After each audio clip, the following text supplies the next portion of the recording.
that hit the spot. Thank you. If I said that to you, would you know what I was talking about? If the answer is no, I would not know what you were talking about, Vanessa. Well, never fear. In today's lesson, I'm going to help you learn 10 phrases that I use every day about my evening routine. Hi, I'm Vanessa from SpeakEnglishWithVanessa.com, and here on this YouTube channel, I help you to learn real life English. Plus, I have a special little gift for you. I have a free PDF worksheet with all of today's 10 important phrases, plus a little bonus or 2 bonuses in that worksheet. There are 5 extra bonus phrases for evening routines in that worksheet. So you will learn 10 in this lesson, but there are 5 more included in this worksheet, including what to say when you are just so tired at the end of the day. Plus, the second bonus in this worksheet is a 10-question quiz. Test yourself and see if you can really remember the vocabulary that you're learning today. So all you have to do to download this free PDF worksheet is to click on the link in the description, enter your name and email address, and voila, just like that, the free PDF worksheet will land in your email inbox. Plus, you want to know something cool? I will automatically send you every week my free PDF worksheets. You never have to sign up again. Just sign up once and I will continue to send them to you in your email inbox every week. So click on the link in the description, get that free PDF worksheet, 5 bonus phrases, and 10-question quiz. It is my gift to you. All right, let's get started with our first phrase about evening routines. The first phrase is to take a load off. Off of what? Well, let me show you how I use this. It's the end of the day, I come home, I sit on the couch, and my neighbor knocks on the door and says, Vanessa, what are you doing? I say, oh, I'm just taking a load off. It was a busy day. This means I am putting my feet up, the weight of my body is resting on the couch, the load of my body is resting on the couch. Oh, I'm just taking a load off.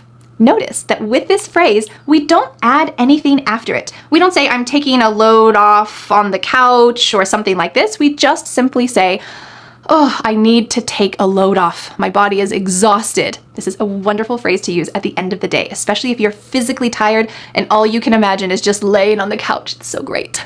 Phrase number 2 about evening routines that I use every day is this one, to change into comfy clothes.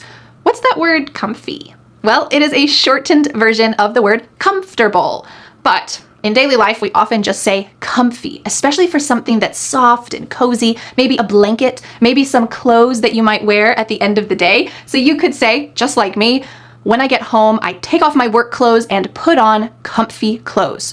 Or I change into comfy clothes at the end of the day. Maybe that's something that's less rigid, it's less structured. If you have to wear specific work clothes, maybe it's something clean and soft and comfy. Phrase number 3 that I use every day in the evening is a fun one. It's kind of a 2-for-1, and it's this. When I see my husband at the end of the day, sometimes I use this phrase, you have to hear what happened today. Or, you'll never believe what happened today. These fun introductions can be great for starting a conversation about something surprising that happened to you during the day. So for me, and for my husband as well, if something surprising happened during the day, we can't wait to talk about it. You'll never believe what happened today. I was walking down the street and I talked to my neighbor and my kid and this dog, and then you go into the story. You'll never believe what happened today. I can't wait to tell you. Phrase number 4 is a very realistic one. So let's say that I tell my husband, oh, you have to hear what happened today. But then our 3 kids come in and they're making a lot of noise and mess and they want to tell us about their day and then we're cooking dinner and it's just too busy. Well, my husband might say to me, let's catch up after the kids go to bed. Let's catch up later. This phrasal verb to catch up means to learn some news about someone else. So you might say this to your friend if you haven't seen them for a while. You might say, hey, want to go get some coffee and catch up? You're not trying to catch something, you're just learning about someone else because maybe you haven't talked to them for a while. So I guess my shocking, amazing news that you just have to hear is gonna have to wait until later because we have to catch up after the kids go to bed when our house is more quiet. Phrase number 5 that I use pretty much every day, and you can too, is I'm wiped out. If you are absolutely exhausted, you have been going from one thing to the next, solving problems all the time, whether it's at your job, with your kids, with your work, in your neighborhood, in your community. By the end of the day, you just want to take a load off because you are wiped out. I'm wiped out. So sometimes this happens at our house where I have an idea planned for dinner and my kids come home and say, Mom, can we have this for dinner, this other thing? And I say, kids, sorry, I am wiped out. I'm going to make this simple dinner because I cannot handle making something more complicated right now. Maybe on the weekend. Right now, I'm wiped out. Talking about dinner, number 6 is dinner's almost ready. Usually I say it in that tone of voice, dinner's almost ready, and it implies you need to finish what you're doing. If you're a kid, you need to come in and wash your hands. You need to get prepared for the next step because I have been working hard on dinner, so you need to come to the table. Dinner's almost ready. Great phrase. Phrase number 7 that I try to use every day. Sometimes I fail, but I try to. It is, can someone help set the table? Setting the table means you're putting plates, forks, knives, cups, whatever you need on the table.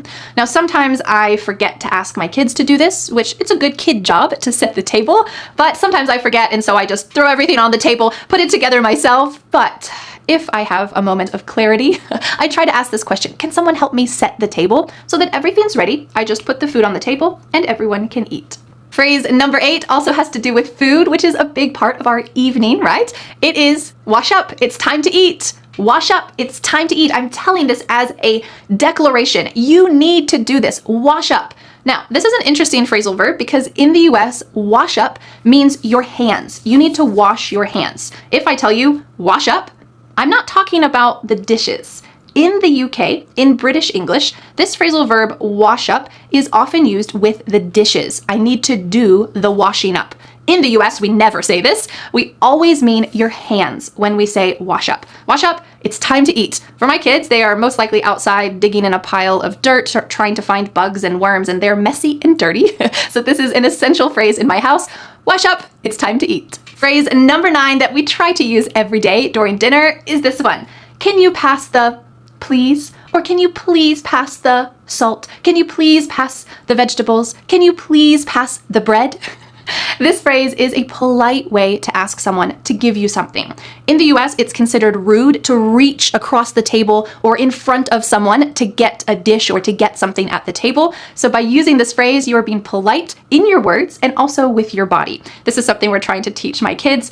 If they just shout out, "I need some water," we try to tell them, "Hey, can you say that again in a polite way?" And they will use this phrase after they think about it. "Oh, can I please have some water?" What a wonderful phrase. "Can you please pass the water?" Oh, I love it. It's so polite. And our final phrase that I use every day is one that you heard at the beginning of today's lesson.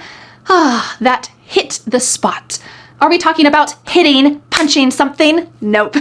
Instead, we're talking about eating some food that was exactly the food that you needed. Let's imagine it is a hot summer day like it is today, and you have been outside walking around, gardening, taking your dog for a walk. You are hot and sweaty, and you come inside for dinner, and there is a fresh salad with some beautiful fresh vegetables, a cool glass of water right there. That is exactly what your body needs at that moment. So when you finish dinner, if you want to say something kind to the person who prepared it, you can say, that hit the spot. A wonderful phrase to say. Well, thank you for learning these 10 evening routine phrases with me. I want to know in the comments, will you tell me, what do you do for your evening routine? Could you use any of today's phrases? And don't forget to download the free PDF worksheet where you will find 5 bonus phrases, including what can you say when you are so tired you are just ready to go to bed? What can you say? Well, there's a fun phrase waiting for you in that free PDF worksheet, a bonus phrase, plus a second bonus, which is a 10-question quiz. Test yourself and see if you can remember the phrases that you learned today so that when you are explaining and talking about your evening routines in English, you have the vocabulary ready to use. You can click on the link in the description, enter your name and email address. Voila! You will receive this free PDF worksheet, 5 bonus phrases, 10 quiz questions in your email inbox. And I will continue to send you every week my free PDF worksheets automatically. You never have to sign up again. How cool is that? So thank you so much for learning English with me, and I will see you again next Friday for a new lesson here on my YouTube channel. Bye! But wait, do you want more? I recommend watching this video next where you will learn 10 important phrases for doing household chores. These phrases I use every day, and so can you, including what to say when other people in your house maybe aren't doing the right amount of chores to help you out. If you want them to help with chores more, what can you say in English? Well, you'll have to watch that video to find out, and I'll see you there.